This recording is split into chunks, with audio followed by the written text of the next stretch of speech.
Ilıq yay gecəsinin son saatlarını yaşayan Bakıya əsrarəngiz bir səssizlik hakim idi. Qoca paytaxt ötən günün yorucu səs-küyündən sonra məhz indi səhərə yaxın mürgüləməyə macal tapmışdı. Birazdan küçələrdə ora-bura şütüyən maşınların səsinə oyanacaq və gecə baş vermiş qanlı cinayətdən xəbər tutub sarsılacaqdı. Şəhərin mərkəzindən uzaqda yerləşən bu məhəllə pis işıqlandırıldığı üçün burada sükutla qaranlıq bir-birinə qarışaraq müthiş bir ab-hava yaratmışdı. 9 mərtəbəli köhnə binadan çıxan gənc bir oğlan qapının ağzında dayanıb oğru nəzərlərlə ətrafa boylandı. Yarıqaranlıq həyətdə heç kəs yox idi. Belə də olmalı idi. Çünki gecənin bu saatında hər kəs yuxuda olurdu. Lap yaxınlıqda pişik miyoltusu eşidən oğlan diksinib səs gələn tərəfə döndü. Dekorativ kolların arasından bir cüt işıldayan göz ona baxırdı. Yəqin gecənin bu saatında həyətdə insan görməsi pişiyi də təəccübləndirmişdi. Onu qorxutmuş heyvancığaza baxıb məzəmmətlə başını bulayan oğlan dönüb iti addımlarla binadan uzaqlaşdı. Az sonra həyəti arxada qoymuşdu. Məhəllələr arası dar küçə ilə addımlayırdı və aydın görünürdü ki, harasa tələsir. Həmin vaxt binalardan düşən solğun işıqda üzünə baxan olsaydı, bu yaraşıqlı gəncin necə həyəcanlı olduğunu mütləq o dəqiqə anlayardı. Bir dəqiqədən sonra təxminən 50 addım arxada ikinci bir adam da göründü. Onun hərəkətləri görənlərə qəribə təsir bağışlaya bilərdi. Kimdənsə gizlənirmiş kimi gah yoldan çıxıb ağacların arxasına keçir, gah da yenidən yola qayıdırdı.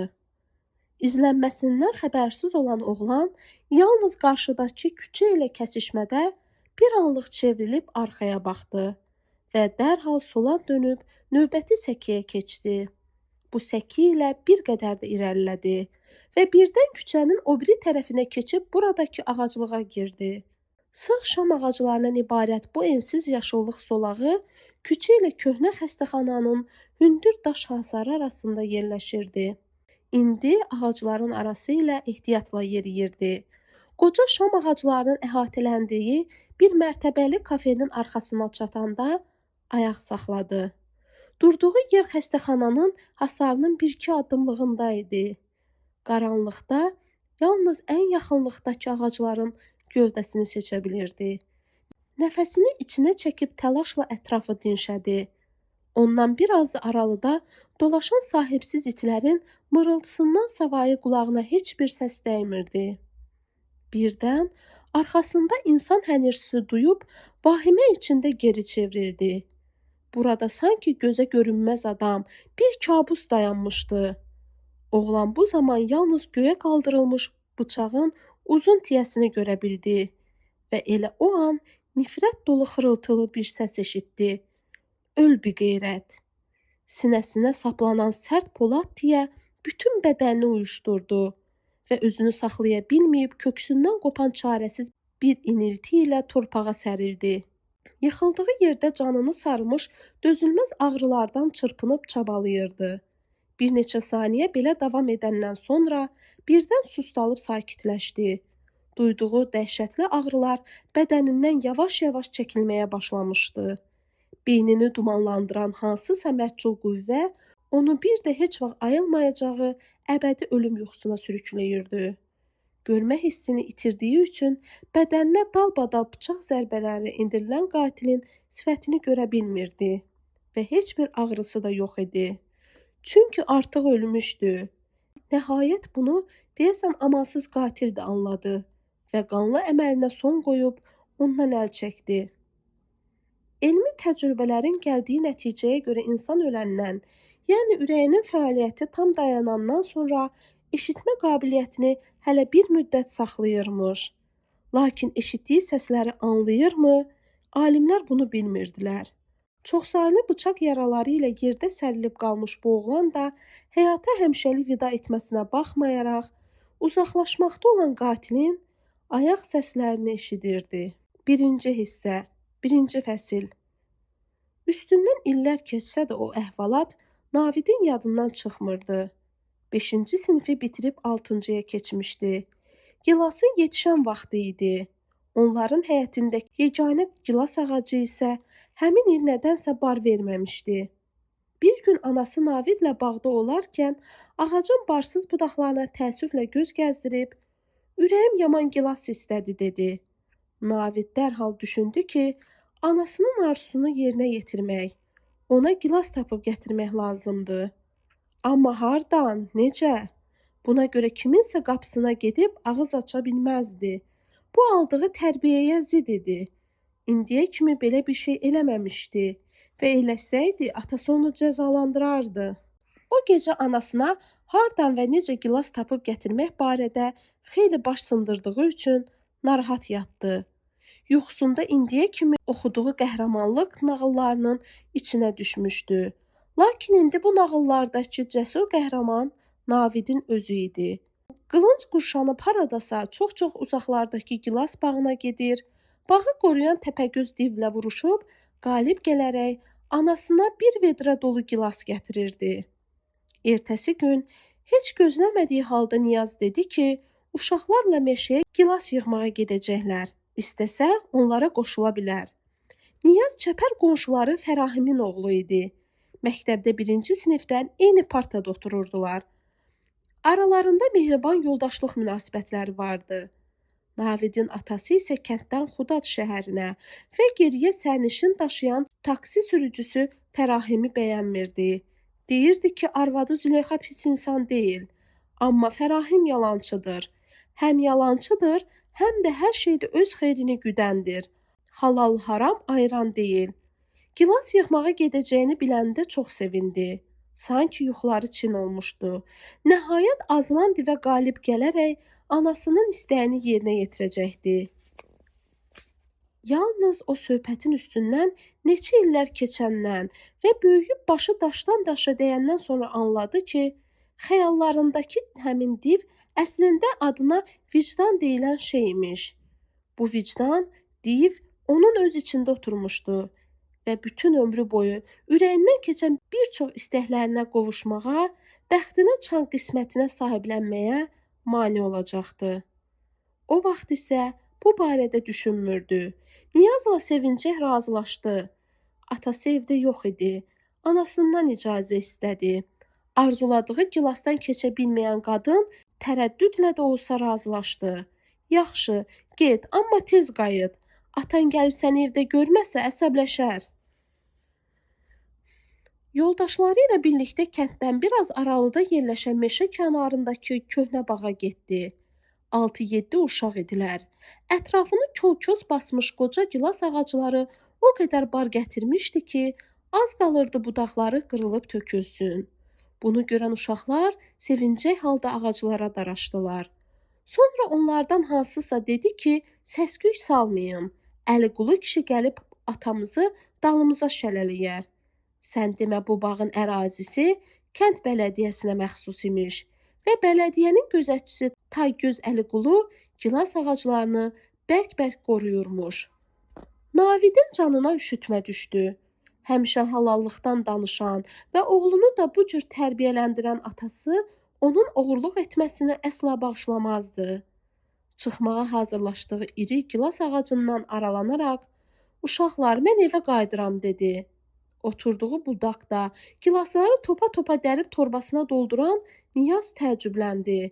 "Dəlisən, niyə qayıdırsan?" "Elə bilirdim bu bağ sahibsizdir, amma bələdiyyənin imiş." "Nə olsun, bələdiyyə də cəmaatındır da, sədrin dədəsinin deyil ki, hamımızın haqqı var bu bağda. Biz bu bağa icazəsiz girmişik, bu oğurluq sayılır, haramdır." "Ha ha ha, harama bax."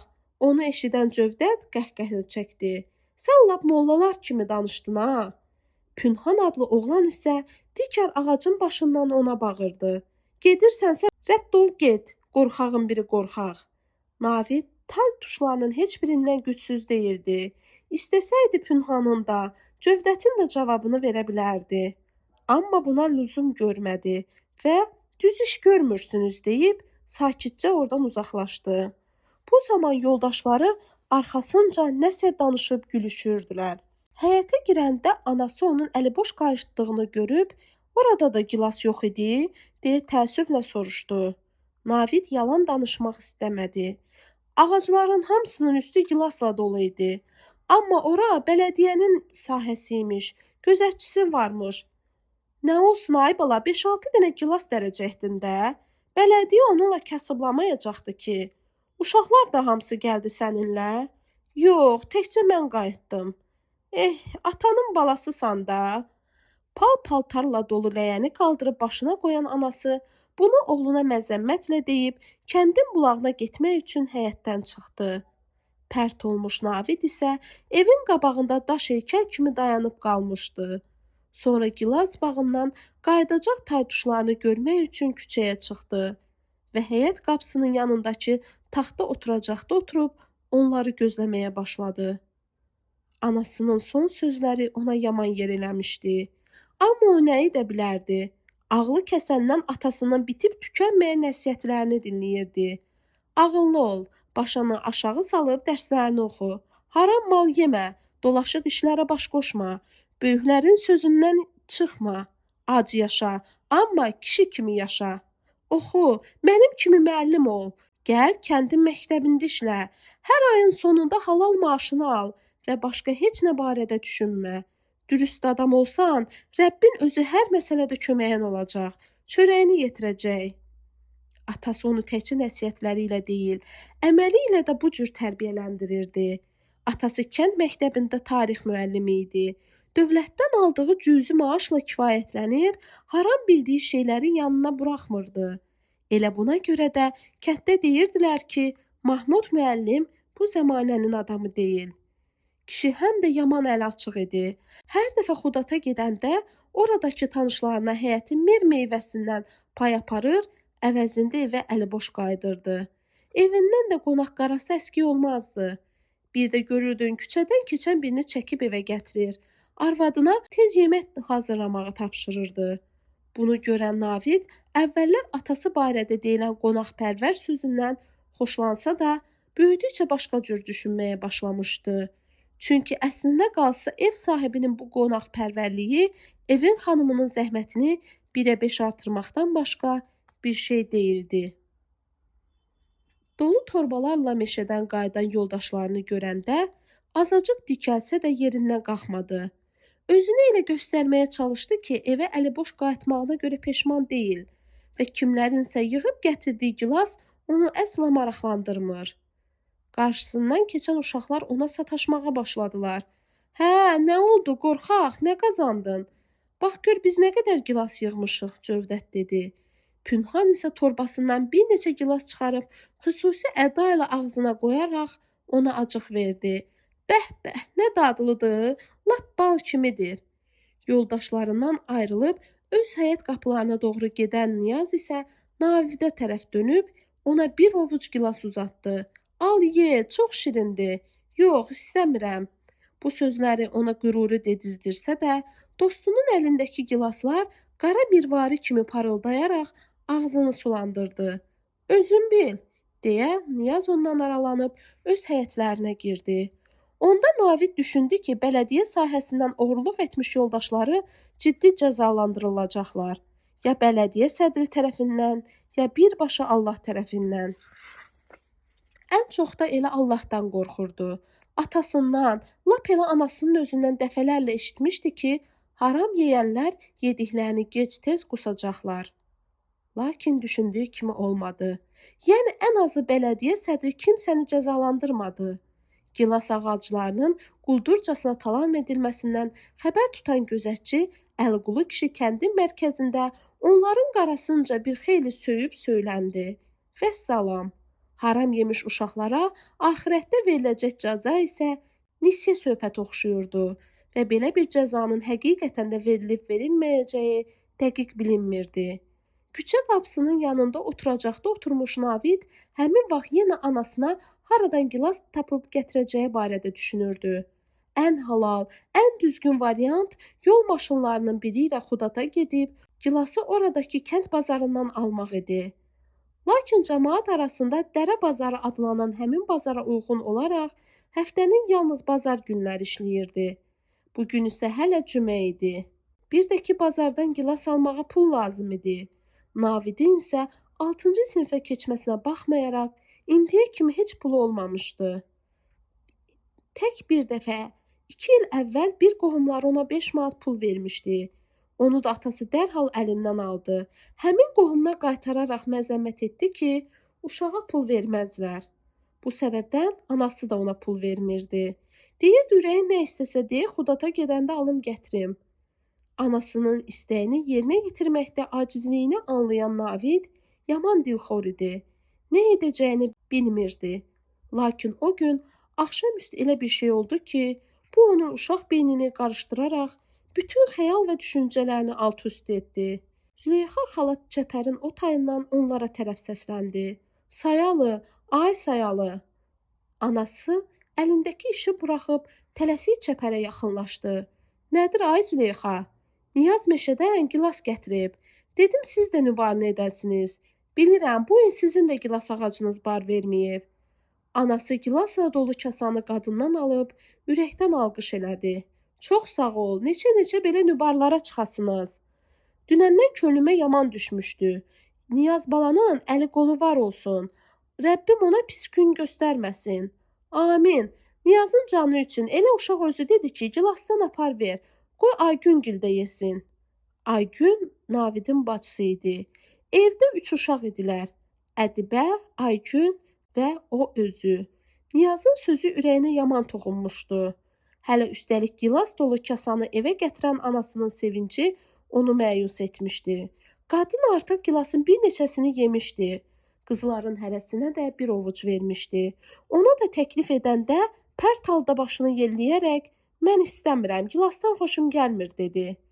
Birazdan evə gələn atası da kasanın dibində qalan gilasdan ikisini yedi və haradan gəldiyini öyrənəndə Niyaza qiyabi olaraq təşəkkür edib sağ olsun dedi. Bəli, Niyaz bələdiyyə sahəsindən oğurluq gətirdiyi gilaslarla həm öz ailəsini, həm də onların ailəsini sevindirmişdi. Navid isə meşədən gilas gətirməməsinin acı peşmanlığını çəkirdi. Həm peşmanlıq çəkirdi, həm də ilk dəfə idi ki, nəsihətlərinə həmişə sözsüz əməl etdiyi atasının halal-haram məsələlərində nə qədər haqlı olması barədə düşünürdü. Dindar ailədə böyümüş atası oruc tutub namaz qılmasa da paklığı ilə tanınırdı. Qeybətdən xoşlanmaz, harama gözünün ucu ilə baxmazdı. Vicdan, namus onun üçün ən müqəddəs məfhumlar idi. Yəni belə baxanda atası əsl Allah adamı idi. Lakin uca yaradan nəyə görəsə bu gözəl bəndəsini ömür boyu haram yeyən bəndələrindən heç nə də üstün etməmişdi. Verdikləri də göz qabağında idi. Yoxsulluq və ağır zəhmətin gətirdiyi xəstəliklər. Yəni atası bu dünyada doğrudanmı yalnız onun üçün sınaqdan keçirilirdi ki, dürüstlüyünə, halallığına görə o biri dünyada cənnətlə mükafatlandırılsın.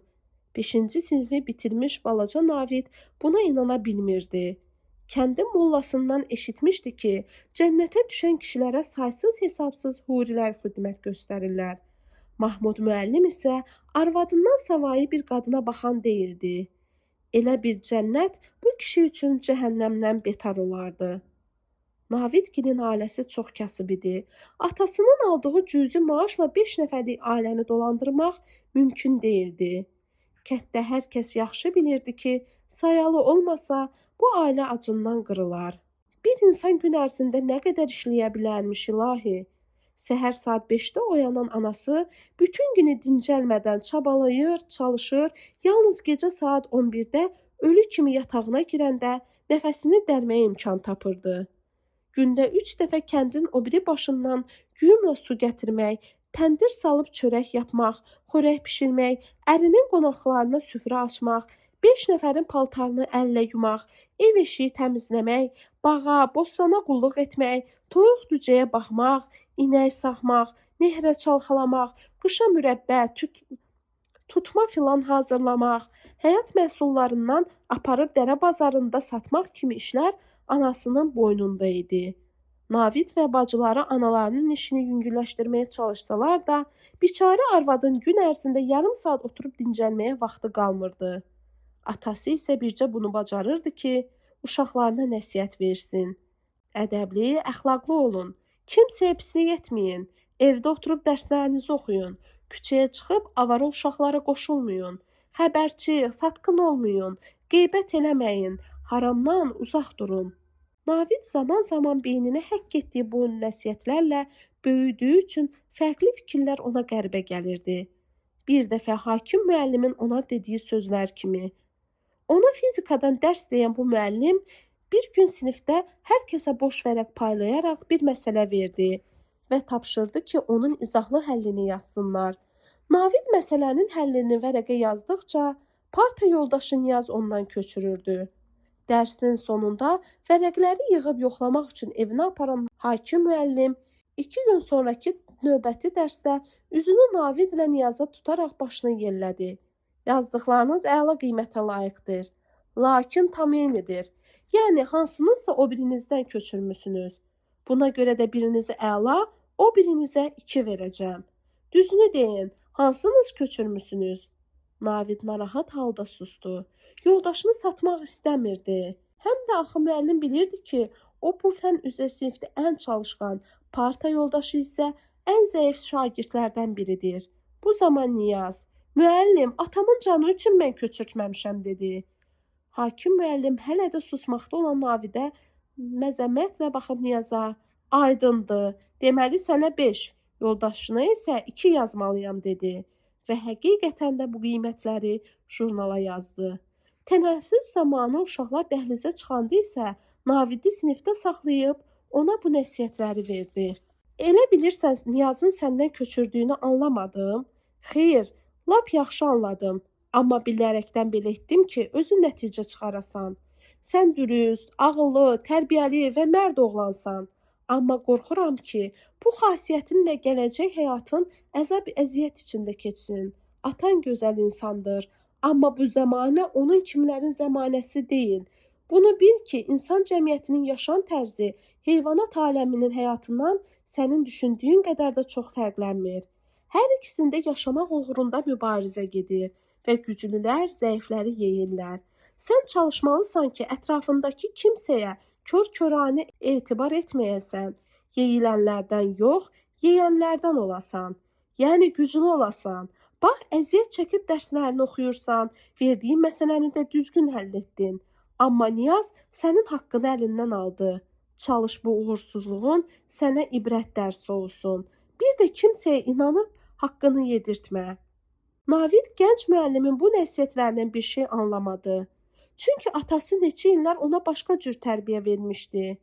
Yəni belə düşünürdü ki, atası haqlıdır. O yalnız halal adam olmalıdır və belə olarsa həyatında hər şey yaxşı olacaq. Lakin orta məktəbi bitirib universitetə qəbul olunduğu il başına elə utanc verici hadisə gəldi ki, bu əhvalat onu möhkəm sarsıdaraq ruhunu tarmar etdi. Avqust ayı idi. Pedaqoji universitetə qəbul olunması xəbərini bir neçə gün olar ki almışdı. Kəndlərindən ali məktəbə bir o qəbul olunmuşdu. Bir də İlqar adlı sinif yoldaşı. Kefinə soğan doğrayan bir şey vardısa, o da maddiyyat məsələsi idi. İlqar Bakıda yaşayan əmisinin evində qalacaqdı. Navid isə kimlərləsə birləşib kirayə mənzil tutmalı, valideynlərinin verdiyi pulla yaşamalı idi. Bacısı Bakıda ərdə idi. Amma bacısının özlərinin ayrıca evi olmadığından qaynatasının evində yaşayırdılar. Navid də təbii ki, gedib orada qala bilməzdi. Anası oğlunun ilk aylar başını saxlaması üçün pul toplamışdı. Bakıya yola düşəndə verəcəkdi. Amma Navid indidən özünə pal-paltar almaq istəyirdi. Atası bunun üçün ona cəmi 20 manat pul verə bildi və dedi ki, maaşını alanda yenə verəcək. İlqar öz həyətlərindən fındıq yığıb Xudaq bazarında satmaq istəyirdi. Həmin il Navidgilin həyətindəki fındıq kolları da bol məhsul vermişdi. Hələ tam yetişməsələr də yeməli idilər. Navid qərara gəldi ki, o da İlqara qoşulub fındıq satmağa getsin. Anası onun bu istəyinə nədənsə gülümsəyərək razılıq verdi. Qəribədir ki, atası da etiraz etmədi. Dedi, İlqarla gedirsənsə get, yoxsa tək başına sən heç nə bacarmazsan. Bütün günü fındıq yığmaqla məşğul oldu. Axşam fındıqları təmizləyəndən sonra məlum oldu ki, cəmi bir vedrə fındıq yığa bilib. Bazar günü səhər İlqarla birlikdə qonşu Fərahimin köhnə Juglisində Xudata yola düşdülər. Şəhərə qədər cəmi 8 dəqiqəlik yol olmasına baxmayaraq, Fərahim yolun bərbadlığını bəhanə edərək maşınına mindirdiyi 4 sərnişinin hərəsindən 1 manat alırdı. Dərə bazarında piştaxta çox az idi. Nəsə satmaq istəyənlər gətirdikləri malları elə yerə qoyub yanında ayaq üstə dayanırdılar. Navidlə İlqar da belə etdi. Vedrələrinin başının üstündə durub müştəri gözləməyə başladılar. Biraz kənarda yerə düzülmüş karton qutularında pal-paltar və başqa şeylər satırdılar. Navidin gözü oradakı yol çantalarına sataşanda sevindi. Bakıya gedəndə əşyalarını yığmaq üçün çantaya ehtiyacı vardı. Yaxınlaşıb qiymətlərini soruşdu. Taksiyə verdiyi 1 manatdan sonra cibində cəmi 19 manat pul qalmışdı. Buradakı yol çantalarının ən ucuzu elə bu qiymətə idi. Çox düşünmədən pulunu verib göy rəngli nazik parçadan olan yol çantasını aldı. Keçmiş sinif yoldaşı alverişində deyəsən təcrübəli idi. Təzə dərilmiş sütün fındıq var deyib qışqırıb müştəri səsləyirdi. Yarım saat keçməmiş gətirdiyi fındığı kilosu 7-8 manatdan satıb qutardı və şəhərdəki dayısı ilə baş çəkmək üçün Naviddən ayrıldı. Bu işdə olduqca təcrübəsiz olan Navid isə indicə aldığı boş çantasını qatlayıb qoltuğuna vuraraq ayaq üstə sakit dayanmışdı. Ömründə ilk dəfə idi ki, nəsə satırdı. Ümumiyyətlə indiyə kimi gördüyü yeganə şəhər olan Xudata 6-cı gəlişi idi. Hə, ali məktəb imtahanı vermək üçün bir dəfə də Xaçmaza getmişdi. Xudata ilk dəfə 4-cü sinifdə oxuyanda anası ilə gəlmələrini yaxşı xatırlayırdı. Onda Xudat balaca Navidə az qala dünyanın ən böyük şəhəri kimi görünmüşdü. Anası ona paltar almaq üçün univermağa aparmışdı. Buradakı zənginlik uşağı elə heyran etmişdi ki, sanki sehirli nağıllar aləminə düşmüşdü. Anası almaq istədiyi şalvarı götürüb onun əyninə tutanda ayaqlarının yalın olduğunu görüb heyrətlənmişdi. Yazıq uşaq univermağa girəndə ayaqqabılarını çıxarıb qapının ağzına qoyubmuş. Həmin əhvalatdan 7 il keçirdi. Amma bacıları onu indi də hərdən yada salıb gülürdülər. Əslində, bacıları ondan betər avam idilər. Mahmud müəllim onları məktəbdən başqa heç yana buraxmırdı. 11-ci sinifi bitirəndən sonra isə təhsillərini davam etdirə bilmədilər. 2 il əvvəl atası Ədibəni Bakıda yaşayan əskərlik yoldaşının oğluna verdi. Aygünü də kiməsə verib, başından eləməyə fürsət axtarırdı. Əynində qırmızı rəngli qısaqol köynək, gözündə qara günəş eynəyi olan bir kişi sakitcə dayanıb müştəri gözləyən Navidə yaxınlaşdı. Üzü tərtəmiz qırxılmışdı, mötəbər birinə bənzəyirdi. Fındıqdan bir ovuc götürüb baxdı, sonra qaytarıb yerinə tökdü. Navidi diqqətlə süzüb, "Bacıoğlu, kilosunu neçəyə verirsən bunun?" deyə soruşdu. Fərahim uzağı 2 saatda kəndə qayıdacaqdı. Navid isə fındığı satandan sonra hələ univermağa gedib özünə pal-paltar almalı idi. Ona görə də ucuz qiymət dedi ki, fındıq tez satılsın. 5 manata. Hə, bəs hamısını almaq istəsəm?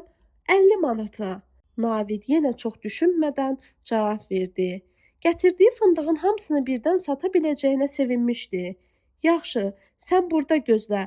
Aparım maşınıma boşaldım, gətirim vedrəni qaytarım, pulunu verim. Yaxşı, sözə bax, sən burada gözlə. Navidin o vedrədən başqa yanında dayanıb gözləyəsi bir şey yox idi axı. Bircə yeni aldığı boş çantası vardı. Onu da qatlayıb qoltuğuna vurmuşdu. Niyə orada dayanıb gözləməli idi?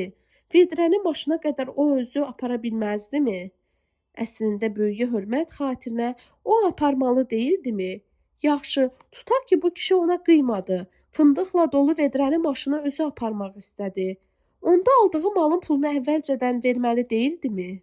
Navid bütün bunlar haqda sonralar düşünür və hər düşünəndə də hirsindən ağlamaq həddinə gəlirdi. O vaxt isə bir xeyli gözləsə də kişi geri qayıtmadı. Vedrə də, içindəki fındıqlar da əlindən çıxmışdı. Fərahimlə İlqar gələnə kimi dayanıb gözlədi və başına gələni utana-utana onlara danışdı. Fərahim adamın əlamətlərini öyrənib bazardakılardan sorub soruşturmağa başladı. Burada elə birini kimsə tanımırdı. Belə məlum oldu ki, fırıldaqçı kişi Xudatlı deyil, maşını ilə oradan keçib gedən yolçu imiş. Navidi kəndə nisiyə gətirən Fərahim 1 manatı anasından aldı. Atası Navidi əfəlli etdiyi üçün həmin gün xeyli danladı. Anası isə bir oğluna, bir də əlindəki boş yol çantasına baxıb, başını təəssüflə buladı və yalnız bunu dedi. Ay bala, biraz zirək ol da, belə getsə sənin bu çantan ömrü boyu boş qalacaq. İkinci fəsil. Bakıya yayın qızmar istilərinin hələ səngimədiyi bir vaxta gəlmişdi və xəyallarında yaşatdığı paytaxt barədə ilk təəssüratı heç yaxşı olmadı. Burada adamları öz yandırıcı buxarı ilə boğub bişirən asfalt küçələr vardı. Bu küçələrdə ora-bura şütüyən, saysız hesabsız avtomobillər ətrafa durmadan zəhər püskürürdü. Küçələrdəki maşınların və kafe restoranlardakı müştərilərin çoxluğu Naviddə əvvəlcə belə bir fikir oyatdı ki, burada hamının var dövləti başından aşır. Lakin yanlış düşündüyünü çox tez anladı. Küçələrdə zəhlə tökən tıxaclar yaradan maşınlar və hər addımda rast gəlinən yemək və əyləncə yerləri nə qədər çox görünsə də, şəxsi avtomobili olmayanlar və belə istirahət məkanlarına əylənməyə gedə bilməyənlər daha çox idilər. Bunu kəskin tər qoxusu verən marşrut avtobuslarında, metro qatarlarında bir-birlərinə pərçimlənmiş sərnişinlərin və marketlərdə ərzaqların qiymətinə baxıb ah çəkən alıcıların sayından bilmək çətin deyildi. Bu şəhərdə çoxunun varlı olması barədə qənaətin yanlışlığı bir də ondan irəli gəlirdi ki, şəhər sakinlərinin mütləq əksəriyyəti sanki özünü başqalarına göstərmək üçün yaşayırdı. Yəni avtomobil sünkanı arxasında oturan, kafe restoranlarda əylənən və cibində bahalı telefon gəzirən adamların heç də hamısı əslində pullu imkanlı deyildi. Bu şəhərin bir xüsusiyyəti də ondan ibarət idi ki, burada hər kəs başını birtəhər girinləyə bilirdi. Elə təəccüblü olan da bu idi. Sakinlərin əksəriyyətindən harda işləyirsən sualına heç yerdə, bəs gəlirin hardandır sualına isə nə bilim Allah yetirir cavabını eşitmək olardı. Ana atası istəyirdi ki, Navid bacısı gildə qalsın. Lakin bu mümkün deyildi. Özünə ayrıca mənzil almağa yeznəsi Əmir bəy hələ kifayət qədər pul toplaya bilməmişdi. Ailəsi ilə ata evində qalırdı və bu 2 otaqlı mənzilə güclə sığırdılar. Bir otağı Nəriman kişi ilə arvadı, o birini isə Əmir bəygil tutmuşdu. Hələ Əmir bəyin ərindən boşanıb gəlmiş Dəriyə adlı bacısı da vardı. O gecələr mətbəxdə yatırdı. Əmir bəy bir neçə gün əvvəl qaynı üçün mənzil kirayələmişdi. Mənzilin ünvanını bilməyən Navid Bakıya gələndə əvvəl Nəriman kişinin evinə baş çəkdi. Həm də anasının Ədbəq ilə göndərdiyi kənd payını, pendir, yumurta, fındıq və qalan şeyləri aparıb verməli idi. Ədibə qardaşının gəlişinə çox sevindi, qucaqlayıb bağrına basdı, universitetə qəbul olması münasibəti ilə təbrik etdi. Sonra Navid ilk dəfə gördüyü 1 yaşlı bacısı oğlunu qucağına aldı.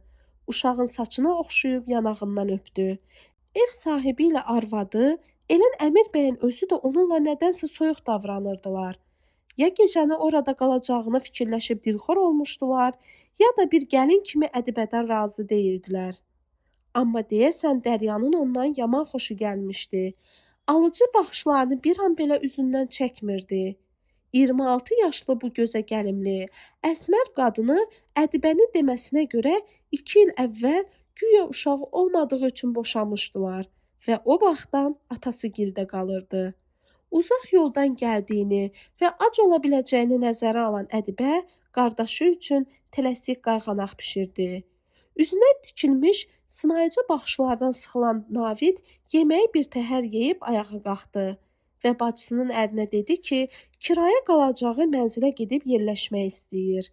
Əmir bəy ilə birlikdə şəhərin mərkəzinə marşrut avtobusla gəldilər.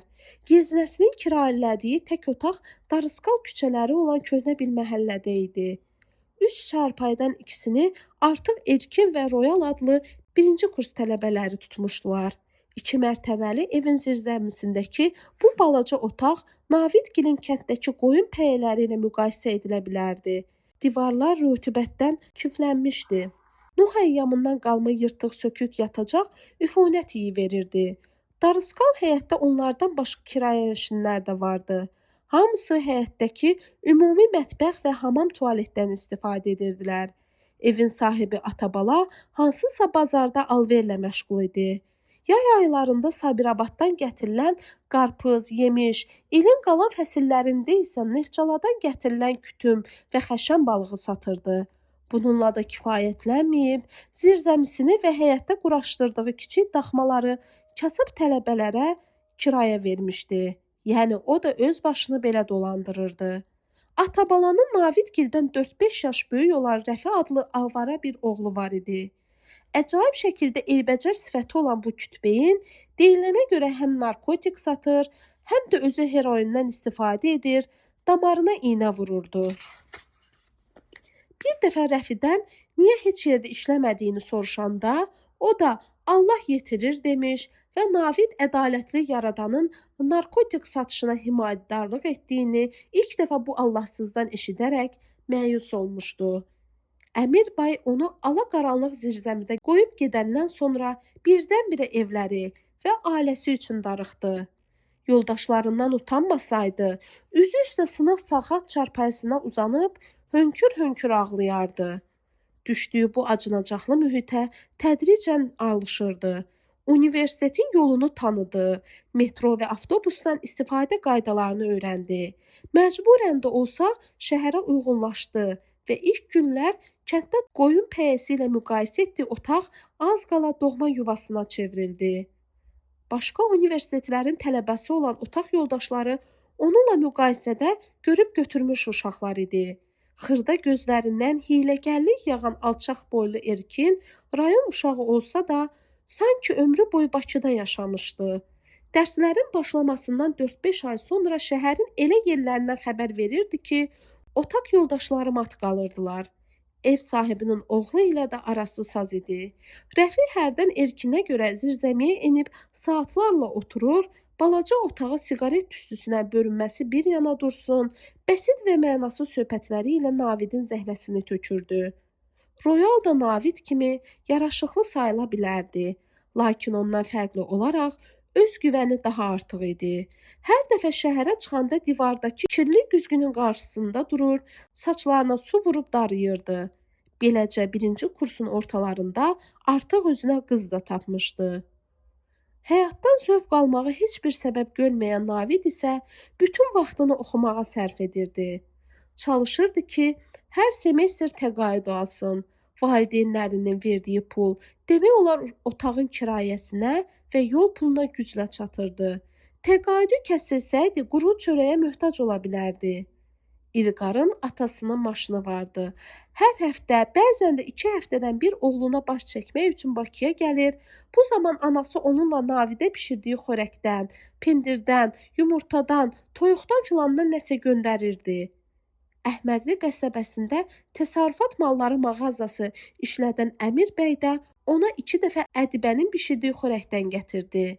Sonra isə nədənsə daha heç itirib axtarmadı. Yalnız Ədibə axşamlar ərinin telefonu ilə zəng vurub hal-əhval tuturdu. Bacısının özünün telefonu yox idi. Atasının əskər yoldaşı olmuş Nəriman kişi də bircə dəfə şeytanın qıçını sındıraraq ona baş çəkməyə gəlmişdi.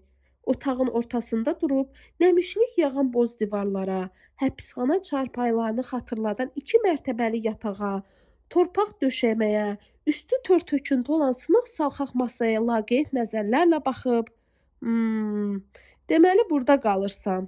Nə olar? Dərslərinə fikir ver. Uşaqlara qoşulub avaralıq eləmə. Mahmud səni bura oxumağa göndərib. Başını aşağı sal, dərslərini oxu. Bir kömək lazım olsa xəbər elə, dedi və cibinə 5 manat da qoymadan çıxıb getdi. Sonra Navid özü bir dəfə də onun evində oldu. Bu Əmir bəygilə ikinci gedişi idi. Ədibə oğlu Uğurun ad gününə dəvət etmişdi. Uşaq üçün 4 manata oyuncaq alıb getmişdi. O gün bir daha əmin oldu ki, bunlar yaxşı adamlar deyil. Nə Nəriman kişi, nə arvadı, nə Əmir bəy, nə də Dərya. Belə bir ailəyə düşdüyü üçün bacısına yazığı gəldi. Ev sahibi deyingən biri idi. Hər xırda şeyə görə evdəkiləri irad tutur, donquldanıb zəhlə tökürdü. Özü də xəsislikdən Axundovun hacıqarasına rəhmət oxutdura bilərdi. Əslində pis qazanmayan Əmir bəy də simiclikdə atasına çəkmişdi. Bunu Ədibənin ucuz bəsəl geyimindən asanlıqla anlamaq olardı. Dəryanın Naviddən bir an belə çəkilməyən gözləri isə əməlli başlı qaynayırdı. Yerli yersiz atmacaları atması və tez-tez yaxınlaşıb bəhanə ilə sürtünməsi oğlandan nə istədiyini bütün çılpaqlığı ilə ortaya qoyurdu. Navid heç inanmırdı ki, belə cavan gəlini qısırlığa görə boşayalar. Babalı öz boynuna kim bilir nə qələt qarışdırmışdı ki, əri başından rədd eləmişdi. Aydın görünürdü ki, gənc və dul qadının ona sulanması həddən artıq qısqanc olan Əmir bəyin də diqqətindən yayınmayıb. Özünü bilməzliyə qoysa da, kinli nəzərləri ilə gah bacısının, gah da Navidin üzərində gəzirdi. Buna görə Navid orada çox qalmadı. Yeməyini yeyən kimi dərslərini hazırlayacağını deyib, bacısının evini tərk etdi. Hər dəfə universitetdən zəif lampa ilə işıqlandırılan, pis qoxulu zirzəmiyə qaydanda qaldığı bu yer Navidə daha miskin görünürdü. Ona hər an öz yoxsulluğunu xatırladan otağa nə qədər alışsa da hərdən bezirdi və xəlvət yer tapıb ağlamaq istəmişdi. Bir neçə dəfə ağlamışdı da. Əlbəttə, hər şey pulla bağlı idi. Əgər Navidin kifayət qədər pulu olsaydı, normal mənzil kirayələyib bu xarabadan qurtulardı. Neynəsin ki, dürüstlük köynəyinə bürünmüş atası yoxsul idi. Onun minimum ehtiyaclarını ödəyə bilmirdi. Nə edə bilərdi Navid? Öz işləyib pul qazanmalı idi. Bəs harda, necə? Axı dərslərini hazırlamağa güclə vaxtı çatırdı. Əlindən gələn bircə bu idi ki, durmadan çalışıb təqaüd alsın. Başqa nə edə bilərdi? Pulsuzluğun insanı necə aciz duruma saldığını bir dəfə hələ uşaq ikən görüb kədərlənmişdi. Yaxşı yadındadır. Xuddadakı univermaqda pultla hərəkət edən oyuncaq maşın görmüş və anasından onu almasını istəmişdi. Lakin anasının pulu çatmadığı üçün oyuncağı ala bilməmişdi. Axşam evlərində söhbət nədən düşmüşdüsə, atası anasına dünyanın ədalətsizliyi barədə danışmağa başladı. Navid bir küncdə oturub onu sakitcə dinləyirdi. Birdən dözə bilməyib belə bir sual verdi. Ata, sən həmişə deyirsən ki, Allah hər şeyə qadirdir. Əgər elədirsə, niyə dünyada bu qədər ədalətsizliklər olur? Onda atası həvəslənib uzun-uzadı şeytandan danışdı. O qədər danışdı ki, Navid axırda şeytanın Allahdan daha güclü olması qənaətinə gəldi. Elə həmin gecə yatağına girəndə kimsə eşitməsin deyə pıçıltı ilə dua etməyə başladı. Ay şeytan, nə olar, elə et ki, atamın çoxlu pulu olsun və mənim üçün pultla yeriyən oyuncaq maşını ala bilsin. İndi o saf uşaqlıq dövrü arxada qalmış. Navid şeytandan nəsə istəməyin gülünc olduğunu dərk edəcək qədər böyümüşdü. Həyatdan az-çox nəsə anlayırdı. Bilirdi ki, dünyanı pisliklərdən, ədalətsizlikdən nə o, nə bir başqası xilas edə bilməz. Ona görə də kədərini içində yaşamaq üçün gizlincə lirik şeirlər yazırdı. Ən çox da anasına olan sevgisini tökürdü ağ vərəqlərə. Anası onu yalnız həyata gətirən deyil, onu həyata bağlayan bir varlıq idi. Hər bir insanın ilk vətəni anasının isti bətnidir. Sonradan tanıyacağımız heç bir məkan bizə bu ilk vətən qədər huzur verə bilməz. Yalnız dünyaya gələndən sonra hər birimizin anladığı ikinci vətən məfhumu formalaşır. Deməli, ana məhz bu baxımdan vətəndən üstün sayılmalıdır. Çünki o olmasa nə biz olarıq, nə də vətənimiz. Çox istəyirdi ki, şeirlərindən ibarət kitab çap etdirsin. Bunun üçün hətta utana-utana bir nəşriyyata da baş vurmuşdu. Orada ona dedilər ki, şeirlərin yaxşıdır, lakin tanınan biri olmadığın üçün kitabını satıb qazanc götürə bilməyəcəyik. Ona görə də sifariş verəcəyin tiraja uyğun pul ödəməlisən. Onun isə əsla belə bir imkanı yox idi. Kirayəyə, metroya, avtobusa və yeməyinə güclə pul çatdırırdı. İndi nə zamansa şeir kitabının çap olunacağı arzusunun yalnız xəyallarında yaşayırdı. Hətta üz qabığı barədə də düşünmüşdü. Royalın notebookunda bəzi vacib funksiyaları öyrənəndən sonra xəyalındakı kitabın üz qabığını bir neçə fərqli formada dizaynladı və məlum oldu ki, bu sahədə əməlli başlı istedadı varmış. Otaq yoldaşları da onun işinə valeh oldular. Amma Navid özünün bu sahədəki istedadını heç də şişirtməyə istəmirdi. Düşünürdü ki, gələcək kitabının üz qabığını görmək istədiyi kimi göstərib. Vəssalam. İyun ayı idi. Universitetlərdə imtahanlar başlamışdı. Navid təqaüdə düşmək üçün gecə-gündüz oxuyur, var qüvvəsi ilə çalışırdı. Bir axşam necə oldusa söz puldan və kasıblıqdan düşdü. 3 kasıb tələbə elə pallı paltarlı, cır-cındır yataqlarında uzanıb, əgər 10 milyon dollarları olsa, bu qədər pulu nəyə xərcləyəcəkləri barədə xəyallar qururdu. Əvvəlcə Erkin fikrini açıb dedi: "Mənim 10 milyon manatım olsa, özümə dənizin sahilində böyük bir villa tikdirəcəm. Çoxlu nökər qulluqçu yığacam ora. Universitetdə sərbəst işmə, 2 yazan müəllimim var ha, onu da qapı gözətçisi götürərəm." "Dayan görüm." Royal gülüb yoldaşının sözünü kəsdi. "Heç fantaziyan yoxmuş ki sənin. Mən ən birinci özümə ən yaxşı bir maşın alaram. Sonra da universitetdə xoşum gələn bir qız var. Onu yanımda oturdub dünyanı gəzməyə çıxaram." Ancaq mən növbənin ona çatdığını görən Navid həvəslə danışmağa başladı. "Mən Bakının ən yaxşı yerlərinin birində 2 böyük yataqxana tikdirib, lap ucuz qiymətə tələbələrə verərəm. Birini oğlanlara, birini qızlara. Həm də adını yataqxana qoymaram. Çünki bu biraz pis çıxır. Sanki qoyun yatağı kimi yalnız yatmaq üçündür. Hansı ki orada qiraətxanalar və hər cür mədəni tədbirlər üçün otaqlar da olar. Belə gic-gic şeylər elə səndən çıxar." deyə Erkin güldü. Royal isə heç gülüb eləmədən: "Adı yataqxana olmayacaqsa, bəs nə olacaq?" deyə soruşdu. "Biri qız öyrənci yurdu, o biri oğlan öyrənci yurdu. Niyə tələbə yox öyrənci? Çünki öyrənci öz dilimizdədir. Mənası da elə üstündədir, yəni öyrənən. Amma tələbə sözü bizə yaddır, aydın bir məna vermir." "Türkiyədə öyrənci deyirlər də." Erkin kinayə ilə dilləndi. Sonra hər üçü boş-boş xəyallar qurmaqdan bezib söhbətin mövzusunu dəyişdilər. Navid isə hələ öz arzusu barədə düşünürdü. Öz timsalında tələbələrin necə zülmlər çəkdiyini yaxşı bilirdi. Əlaqədar şəxslər bu barədə heç bir tədbir görmək istəmirdilər. Pullu iş adamları isə yalnız restoranlar, şadlıq sarayları, marketlər açmaqla məşğul idilər. Aralarında biri tapılmırdı ki, tələbələrin halını düşünüb onlar üçün özəl yurtlar tikdirsin. Bəli, məhz yurtlar, yataqxanalar yox. Son vaxtlar Azərbaycan türkcəsinin düşdüyü bərbad vəziyyət onu çox ağrıdırdı. Ən çox da müəllim sözünün başına gələn faciə. Əslində xalqın alışdığı bu söz onun doğma dilinə yad idi. Ərəblərdən keçmişdi. Əvvəllər onu yalnız diplom alaraq müəllim ixtisasına yiyələnənlərə, bir də hörmətli şəxslərə şamil edirdilər. İndi isə Navid bunu düşünəndə bəzən hirsindən ağlamaq dərəcəsinə gəlirdi. Kişi cinsindən olanlara uyğun bəy, abi, qardaş müraciətləri əvəzinə ağına bozuna baxmadan yalnız müəllim deyirdilər. Navid nə vaxtsa ona Navid müəllim demələri üçün 4 il əziyyət çəkib diplom alacaqdı.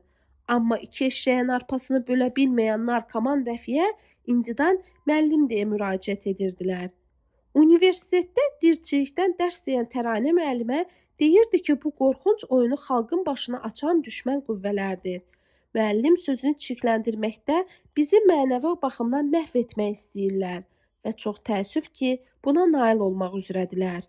Navidin əlində səlahiyyət olsaydı, müəllim sözünü dərhal Azərbaycan dilinin lüğətindən çıxarar, uyğun peşə adını öyrətmən deyə rəsmiləşdirərdi.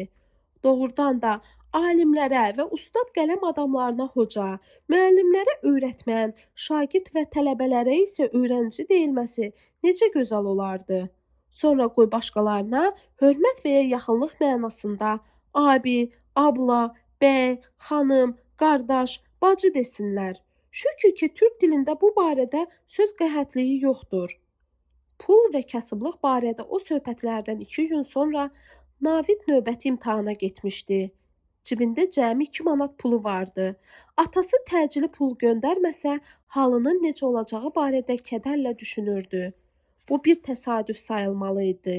Yoxsa Tanrının Navidə lütfi idi demək çətindir. Hər halda oldu. İmtahandan sonra dəhlizdə qarşılaşdığı Şəhanə müəllim onu bir kənara çəkdi. Bir hörmətli xanım var. Tanışımdır.